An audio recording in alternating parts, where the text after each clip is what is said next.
কোচবিহার জেলার শীতলকুচি ব্লকের গোলানাহাটি অঞ্চলের পাটানটুলি গ্রামের কাশিয়ার বারুনি এলাকায় খড়প নদী তারপরে ভারতে ঢোকার চেষ্টা করছেন বাংলাদেশের নাগরিকরা। মূলত এই এলাকার পাশেই রয়েছে বাংলাদেশের দইখাওয়া ও গেন্দুগড়ি গ্রাম। সকাল থেকেই প্রায় প্রচুর মানুষ, এক কথায় 400-র বেশি মানুষ নদী পার হয়ে ভারতে ঢোকার চেষ্টা করছেন।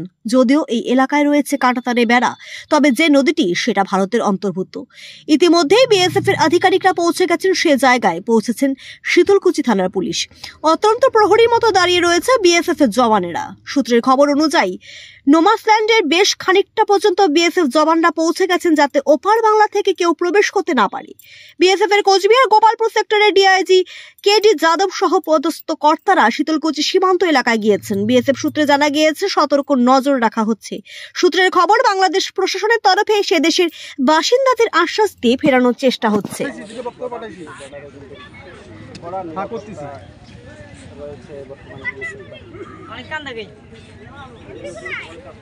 এখান থেকে আসবে রাস্তাটা নিচে থাকলে বাংলাদেশ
कर्मे आगे नीचे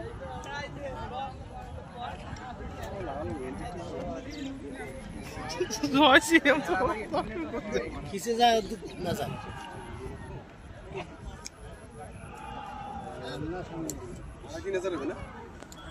वो बेशी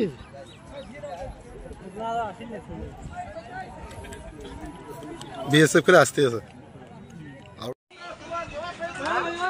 যদি কারো সাগাই নাই, ওই জন্য সাগা থাকলে ফোন টোন করো, খবরটা শুনি। ওটাই তো সমস্যা, থাকাই নেই। ওটাই তো সমস্যা, থাকাই নেই।